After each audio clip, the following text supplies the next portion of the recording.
church. Isn't that blasphemy or something? Okay, as far as I know, we are recording. We're recording and we're streaming to multiple platforms. I don't know. I've tried this before. I'll get better at it, but we'll see. This is Theology Unplugged. I'm Michael Patton, and we are going to do Theology Unplugged today. If you're joining us from somewhere, I don't know where this is going. I think it's going to YouTube. I think it's going to Facebook. I don't know. But I can see your chat up here. So if you send me a chat, you say something in the chat, that would be nice if you can, just so I can see whether it's working.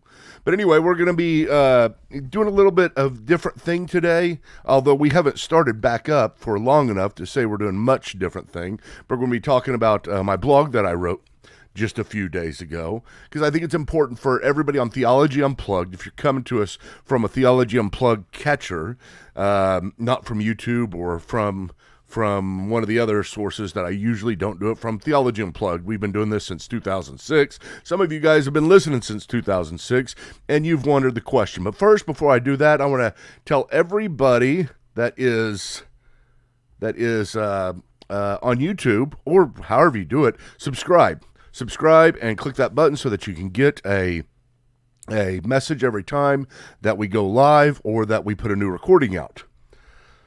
So what I want to talk about is the question, where I have been for the last 10 years.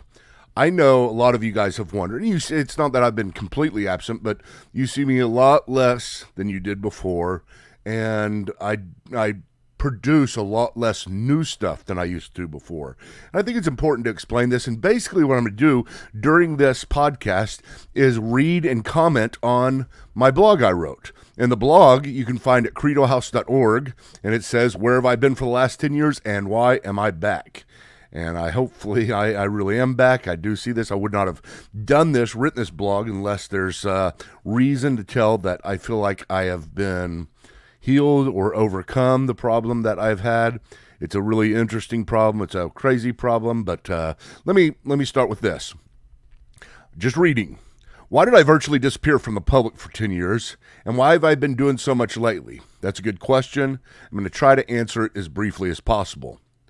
Now, I'm going back in time here. My father died in 2013 at the age of 66.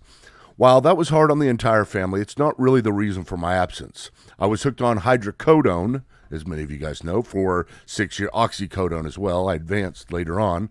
But this is also not the reason for my reclusiveness. I thought it was for a long time, but after I stopped the drugs in 2017, my thoughts that I could change the world were still gone. That's kind of the focus of this, the thoughts that I could change the world. I'm a loose cannon in a lot of ways, and I lost the loose cannonness, and I'm glad to get it back. I know that sounds weird. That light is banging there. I'm way ahead of myself. Let me give you some context. Let me go back and tell you a little mini biography. So if any of you have never really heard a mini biography, this is one aspect of my life that I'm focusing on just to answer the question, why am I back? This section is titled, Throwing Things at a Wall and Seeing What Sticks. Let's go back in time a bit. When I was in my teens, I started a lot of businesses and ministries. The first was Blade Runners, a lawn mowing business. I think we got one lawn contract after making hundreds of flyers and putting them on cars in a mall parking lot, which we got in trouble for.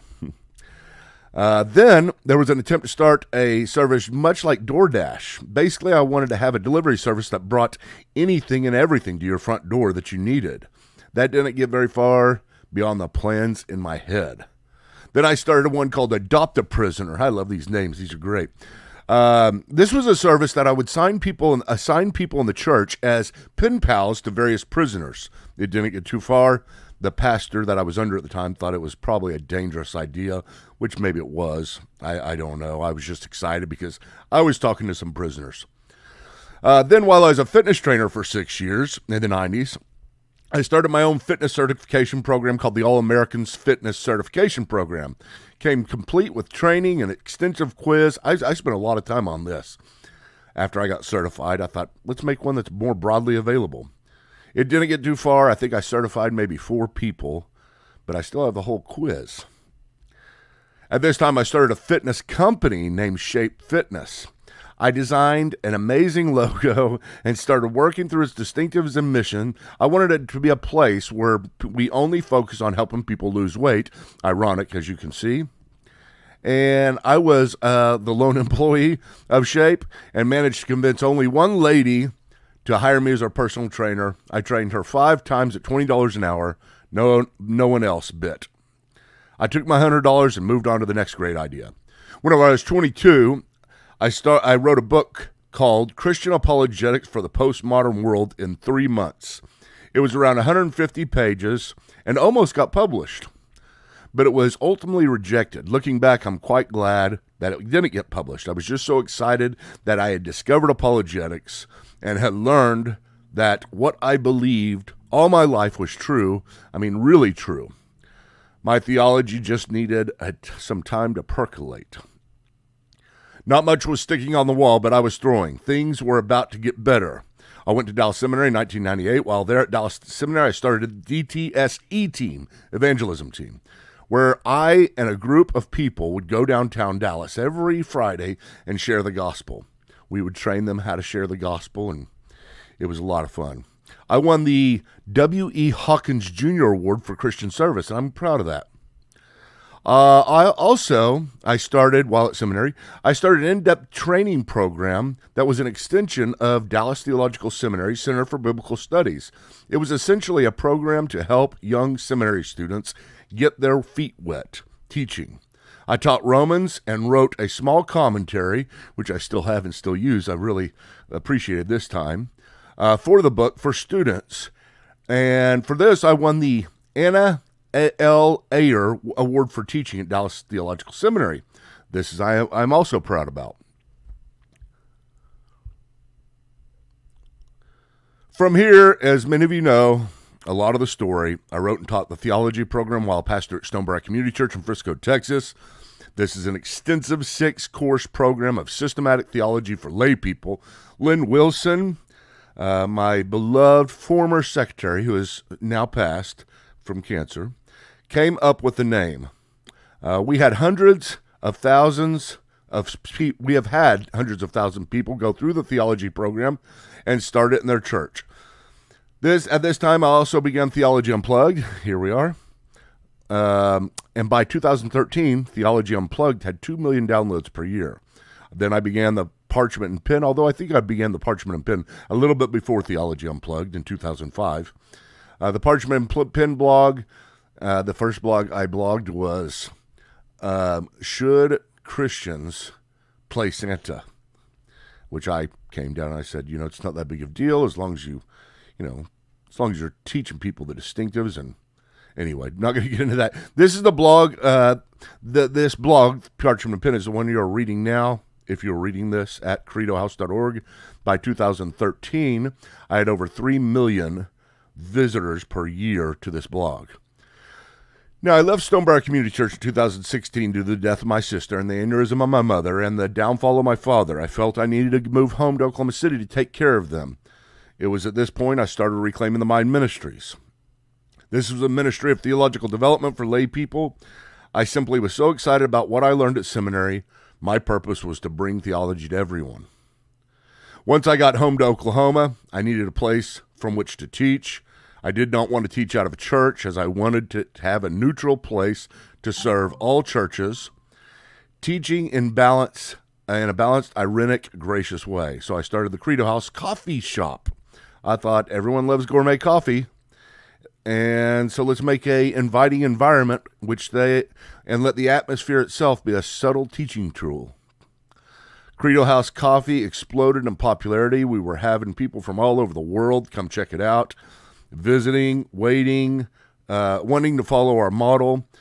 We became so known by the coffee shop, I renamed the entire ministry Credo House Ministries. If you ever wonder why it's called Credo House Ministries instead of Reclaiming the Mind from a long time ago, that's the story. And then I show some of the pictures of the Credo House. Credo House is just great. I should have put some up here for YouTube just to flash through, but you can look at it on the blog. In 2012, Christianity Today called and said they wanted to come interview me in Oklahoma at the Credo House. I was chosen to be their Who's Next in Evangelicalism person that month. As someone who grew up with Christianity Today being the premier evangelical information hub, I was proud of that interview. I thought I was the evangelistic scat, if you catch my meaning. Or evangelical scat, not evangelistic. I didn't know what was looming, though, on the horizon. While I was at the Credo House Coffee Shop, I started Credo courses. While I love to teach theology and am decent at it, listen to humble me, I wanted to expose people to the greatest scholars teaching the greatest subjects on earth, particular subjects that they could teach better than me. So I brought in Dan Wallace to teach an entire course in 3 days on textual criticism. When we were finished, we had 36 lessons, a student workbook, and a PowerPoint to make available to the public. This was received very well, so we kept scheduling them. I wanted to have 100 within 10 years. That was my plan at the time whenever I started this, 100 courses in 10 years.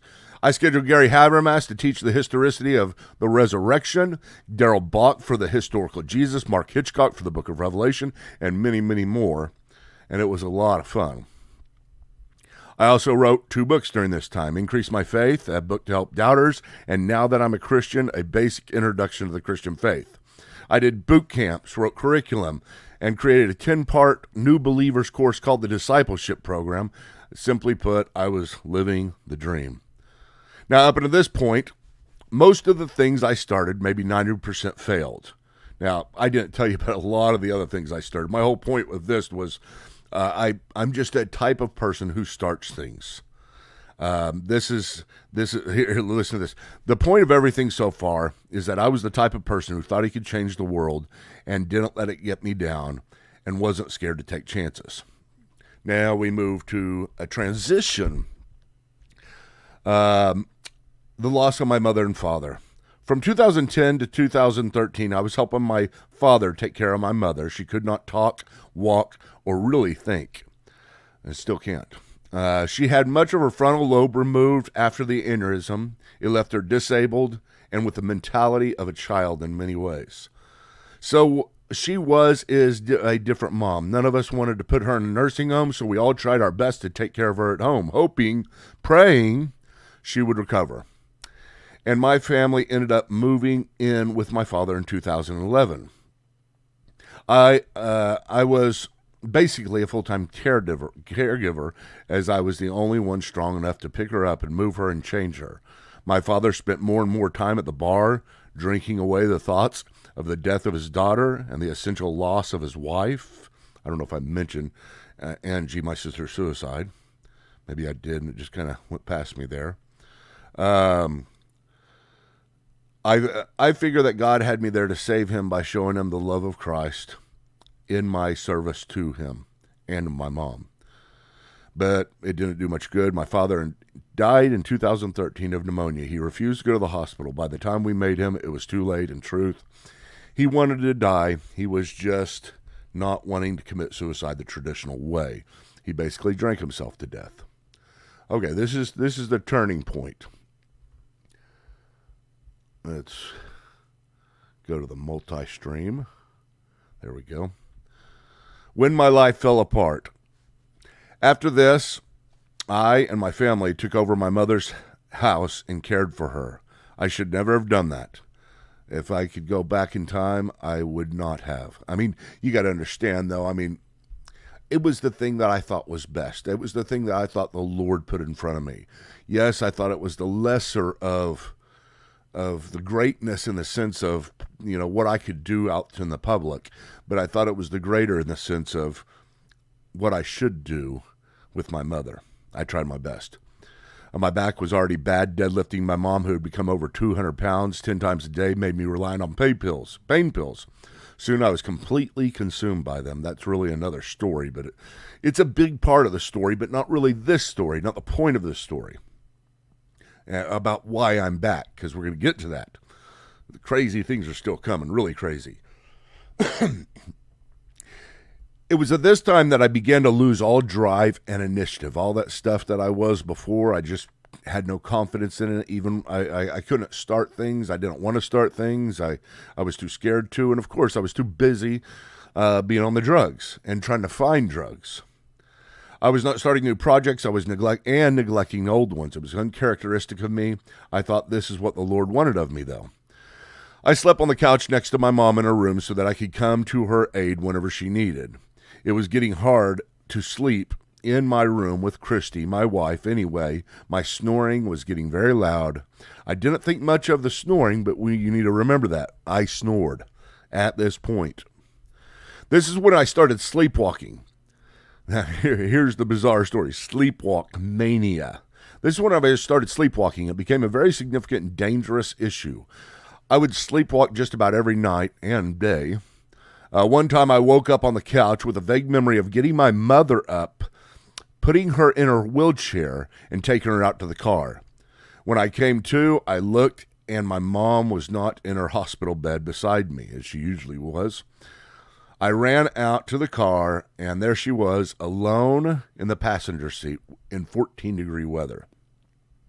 Thankfully, it had only been about 20 minutes, but the horror of what happened was confusing. Why was I sleepwalking so much, and what was I going to do next?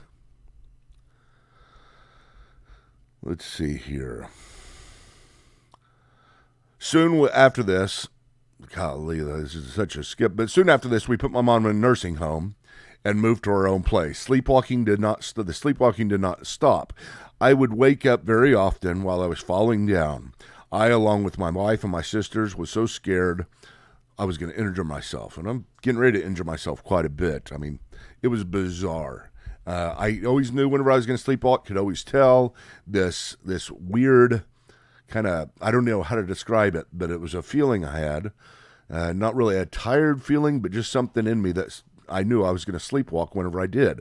And sure enough, that's when it would always happen then. There wasn't much I wasn't neglecting at this time. The Credo House Coffee Shop had declined so much at this point, it was beyond rescue. Of course, its fall was complicated, but my absence in mind and body didn't do it much any favors. That's part of the story of the Credo House and what happened to the Credo House Coffee Shop, not the Credo House Ministries, as it's still going on, but the coffee shop. So many of you wonder what happened to it. This is part of it, and soon I'll tell a little bit more about the three components that I think that really brought the coffee shop down and how to bring it back, because that's part of my plans. I closed it down but kept all the ministries. Credo Courses was still very active around the world, but when Credo House closed, we had no place to film new Credo Courses. My blog, which I wrote in every other day, slowly became deserted by me and my readers. The same thing happened with Theology Unplugged. I just did not have any drive, initiative, or hope, much less any ideas to write. Thankfully, there was enough merchandise for my years of activity in the ministry to keep things going, but we were in first gear. They were sustaining me and my family, barely. I have also a very faithful group of supporters who keep donating to me. They still believed in me for some reason. I could name the names of you guys out there, and it was just amazing to me during all this time that you just kept on believing in me. You knew about the drugs. You knew about so much had been going on. The drugs took their toll. I could write about 10 chapters of horrific drug-induced damage, but I just won't. Just know this. They had significant part in the story of this up till this point. My weight had become a problem. I gained a significant amount of weight in a very short period of time. It was very unlike me. Remember, I was a fitness trainer. And, I used to train people on how to lose weight, and I started a business on how to lose weight. I was gaining so much weight. Why was I gaining so much weight? I thought people on drugs lost weight. I didn't see any change in my eating pattern. Maybe it was depression, I thought. The weight gain did not help my back or the pain pill addiction.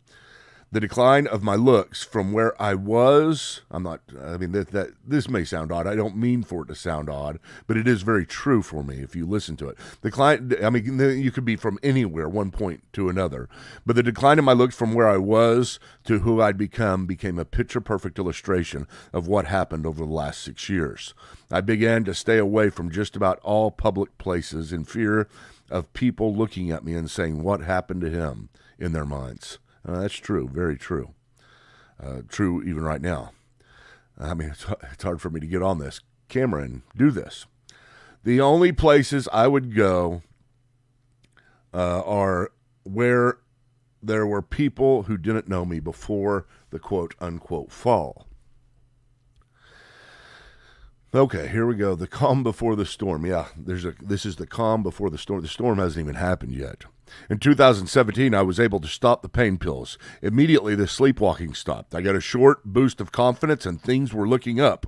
I lost a lot of weight and started thinking about trying to get the Credos coffee shop back, but the worst was still yet in front of me.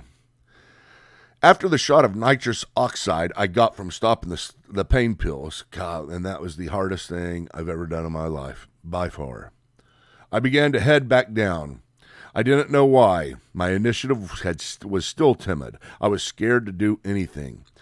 I figured this was reasonable considering how I felt about myself. I could not believe someone like me could have gotten so addicted to something so destructive. My sister Christy would try to encourage me to begin to be who I was, swing into all the balls even if I missed. My daughter Caitlin, who remembered me from the old days, pushed me and pushed me. Lindsay, my other sister, never quit believing in me and wondered why I had the brakes on. Christy, my wife, who never even thought of leaving me, even in the drug-induced coma I was in, wondered what the problem was now. I did too. Why couldn't I get it together? Why was I so scared? Had I lost my calling from the Lord? I seriously wondered about this and had begun to concede to that point. I was content with it as I thought I deserved it. And true, easy enough to think maybe something's happened where you're not called to the service anymore, and maybe you've pushed things too far. But that was not the only problem. The sleepwalking came back. Not only did it come back, but it was worse than ever. I wasn't on the drugs and the sleepwalking came back. I was confused. It had been 4 years since I stopped the drugs. Why was I sleepwalking? No sleep medication worked. In fact, it just made things worse. No doctor could figure it out. My family naturally thought I was hiding a secret stash of pain pills somewhere. I tried to assure them I wasn't, but I understood why they thought so. You have to understand the significance of this here. Here are some of the highlights of what I did while sleepwalking. You're not going to believe this. This is the storm I'm talking about that we lived through the last 3 years. I once woke up at the neighbor's house at 3 a.m. struggling to get in their front door. It was locked. I was thinking it was my house, and I'm lucky I didn't get shot. I woke up suddenly and it's like, where am I? Another time I woke up driving completely on the other side of the busy street. I barely recovered. That was one of the few times I woke up driving. Thankfully, there was only 3, I think. 3 times I woke up driving. I know that, not that thankful, but it could have been a lot worse. Another time I woke up falling forward onto a hard surface and busted my head. I woke up falling down no less than 100 times. Scared me to death every time. You'd immediately wake up. You know how, what is it, that show where everybody's asleep and having dreams by Nolan? But anyway, you fall down. If you're falling down, you do wake up. And I woke up every time I was falling, and in a panic because I didn't know where I was falling into and what was behind me. Then again, I woke up falling backwards into a sharp corner and again busted my head open. Then, and you're not going to believe this, I was suddenly revived by a terrible taste of something I was drinking. I had gotten ammonia out from under the sink, poured it into a 16-ounce cup, mixed chocolate milk powder into it, and began to drink it. I don't know, for some reason I didn't die. I didn't drink that much of it, though. It woke me up pretty quickly, the taste. Why would I have done that, though? Ammonia. It's just bizarre.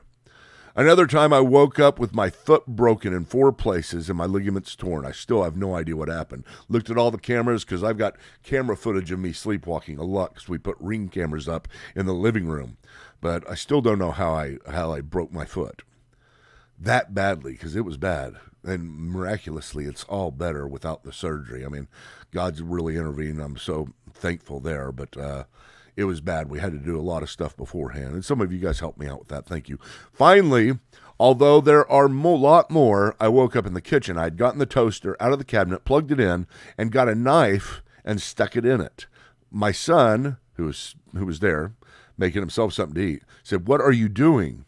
I quickly revived and remembered believing that I was cleaning it out. I did. I thought, like, I had the knife. Why would you do that? I mean, that's just picture perfect way to try to kill yourself. Here I am with the knife sticking it in the toaster, thinking I've got to get this randomly. I've never cleaned out a toaster in my life, but here we are. I'm cleaning out the toaster. All of these things, it seemed like I had a secret death wish or I was demon-possessed. And it did. I mean, really. Now, you can understand the feeling that I had at this point. Even if I had any drive to be myself and to shake up the world, I was too scared to make any commitments. I would fall asleep while writing, standing up teaching, and recording Theology Unplugged. Back whenever I did it with Sam, Clint, Tim, Carrie, and you may have even noticed this, some of these things. Maybe I was slurring, maybe I was suddenly quiet, and I just remember their faces looking at me, not knowing what to do, how to help me. And at that point, I didn't know how to help. I thought it was the drugs. Stopped, and it didn't stop. I had no drive, no answers, no hope for the future. I gained the weight back as quickly as I lost it, and but I was still trusting in God, and he was being unusually faithful to me, but I was a mess and angry with him for my situation. Christianity Today's Who's Next interview became an ironic tale of who's next to fall apart and make a fool of the faith. As I looked at the framed picture of me on that magazine, I laughed and thought they should fire the person who chose me. All this to say, things were bad, and that's where I was at to this point. Now we're finally getting to the point of what changed after 26 minutes. In the summer of 2022, when all the sleepwalking was at its zenith, my wife was trying to get anyone and everyone to help me figure out what was going on, to help her figure out what was going on with me. Interventions with my friends and family had no effect. I became intervention master. I don't know how many interventions I had for all kinds of stuff, but these ones, they didn't have any effect because I didn't know what to do. They just looked at me and said, "Michael, look what you've become. Look at yourself in the mirror." I agreed, but I didn't know how to stop it. They thought I might be on drugs. One time my sister and family were around for another intervention that no one knew exactly what they were intervening, and I lost it. I told them to get the F out of my room. I screamed it for all the family to hear. They got scared and started to cry. I was scared too.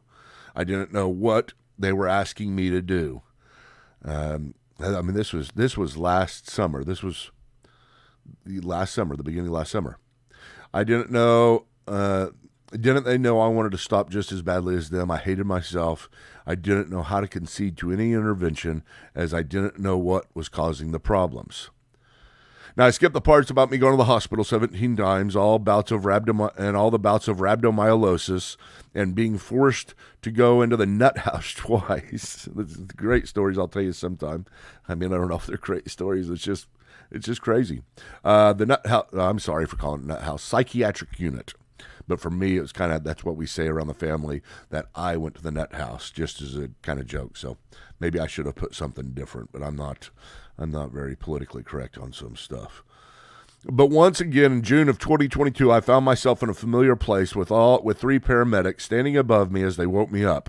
Although I wouldn't concede to going with them to the hospital, I never would.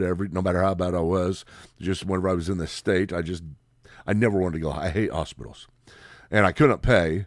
I could not get the right question right whenever they asked me who is the president. So they'd ask you a series of questions, and if you get it wrong, then they have the legal right to take you in. If you get them all right, then they don't. I woke.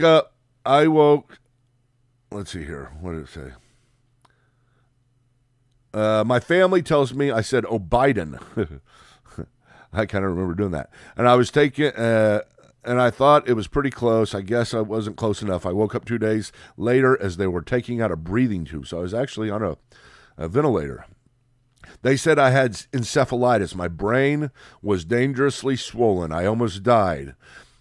A very kind doctor, I believe he was a pulmonary physician of some sort, told me with great confidence that all my problems, I remember him just looking over at me. I could barely, it was just, I remember his face, and he's the person who saved my life. But he looked over at me, and he said that everything, my weight gain, my sleepwalking, and everything that accompanied it so far have been caused by severe sleep apnea. Remember the snoring I talked about earlier?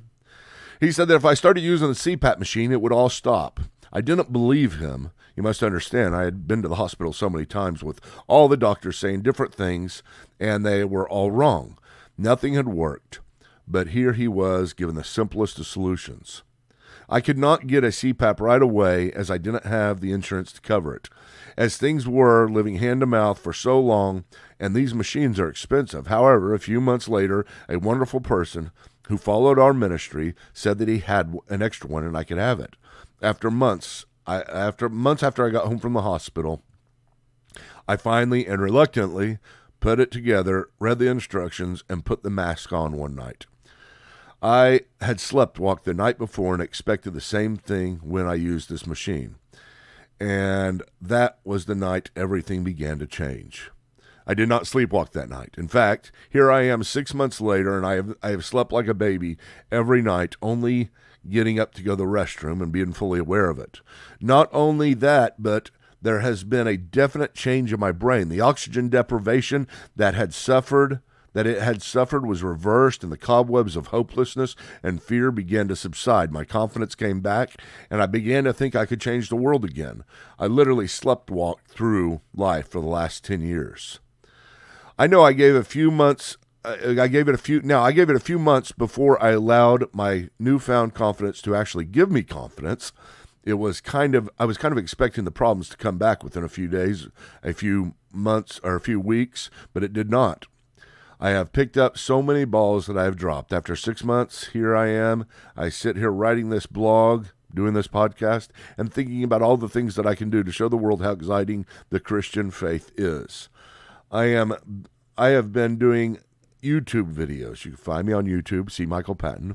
Instagram, you can find me on Instagram, C. Michael Patton, all one word, no spaces. Writing blogs here, credohouse.org. And Starting Back Theology Unplugged. You can find that on your podcaster. And even doing TikToks, see Michael Patton. There you go again. I call these theology talks. and I've been doing a daily theology that I just started. So every single day there is a minute-long theology that I do, around a minute. I even built a Patreon page where you can follow everything I'm doing. That's the important place that you go to be able to support me now, is my Patreon page. Again, see Michael Patton. This is the basic, not so short, biographical rundown of where I've been for the last 10 years and why I'm back to such a degree. So those of you who are wondering what happened to the Credo House Coffee Shop, you now have some of the story. I really want to bring it back, as it provided such a needed ministry, not only to Oklahoma, but to the whole world. Right now, my plans are to build my personal infrastructure of support, then begin to map out exactly what to do. I have learned a lot. I am more mature, and I hope to use this and once again start brewing Luther lattes, Calvin cappuccinos, the C.S. Lewis Irish cream coffees, cappuccinos. But I thank God that part of my life is over, and I wait for what he has next. I do trust that he is good in a very real sense. I wouldn't trade all of this that I've been through. I get awfully angry with God, but I really do believe that he knows what he's doing. His providential care has been the key to my hope, even in our path, even in our mindlessness, even when we are drinking ammonia. He is king of our trials and will prevail. So now I just pray for you. I ask you to pray for me as I begin to try to take this weight off. That's the most important thing right now. Besides getting back, all that stuff's going. But now it's my commitment to get the weight off. I'm going to be cataloging that mostly on my Patreon page. But you can also find it maybe on the YouTube if you go to Credo House on YouTube. Remember, Credo House is YouTube. Or YouTube is Credo House. The rest, pretty much, my Facebook, everything else are C. Michael Patton without any spaces. But that is the short, long and short of it. We've gone our full distance here on Theology Unplugged. And if you've stuck around to listen to this, I don't even know if the live worked. I have no idea. But I don't see anything coming through on the chat, which I've got a chat window here. And it says YouTube, a multi-stream, and I don't know if that's working. I'm going to say something, and then, looks like I have to sign in. That's not good. I'm not going to try to sign in because it might knock me off, so maybe that's the reason why I didn't get any of the chat. Anyway, we'll try that better next time. I like doing these live sessions. Sometime we'll do a question-answer session. The next thing I'm going to be doing on Theology Unplugged is this, so keep an eye out. I am going to be going through a very detailed analysis and critical analysis of the charismatic movement and me trying to become charismatic even while I'm going through it. So I don't want you to look at this and say, oh no, here's Michael, the cessationist dispensationalist is going to come rip charismatics apart by the same olds. No, I'm not. It's going to be a very real life engagement. And it'll be very unplugged, as anything we do on Theology Unplugged is. I'm going to be doing that, and then I'm going to move in and talk about different traditions after that. I'm going to talk about, Roman Catholicism and Eastern Orthodoxy. So for the next year, I'm going to be going through a lot of Christian traditions, Baptists and Presbyterians, and really helping people to understand what is the difference in them all. So if you're interested in that, subscribe to this. Make sure it's on your podcatcher. Subscribe to it on YouTube, and we should be doing this weekly. I don't know about guests or anything like that. Let me just get my feet wet here once again first, and I'm really excited. Thank you for all of you who have been with me the entire time, and I do ask you, all of you who are watching this, if you would go to my Patreon page. Here it is on YouTube, and then you can select a level to support. You don't have to support. You can actually just subscribe. Let me get to that here. You can actually just subscribe, right? Wait, just a moment. No, don't want that. I want this. No, not that. Hold on just a second. Hang with me. I'm almost there. I pushed too many buttons. Okay, so if you go through here, you can see that you can be a discipleship patron at $3 a month, all the way up to a ridiculous patron at $1,000 a month. We've got 41 patrons so far, so I'm just really thankful for everybody that's a patron. Here's my journey. Here's my mission. And then see right here, you can share and follow. You can follow me even if you do not subscribe. That's where I'm going to be doing most of my stuff. I try to agglomerate everything that I do along with the special things that I give out on the Patreon page right there. So make sure you're a part of that mix, and we'll see you next time. Thank you so much for listening to this whole broadcast and listening to me read my blog.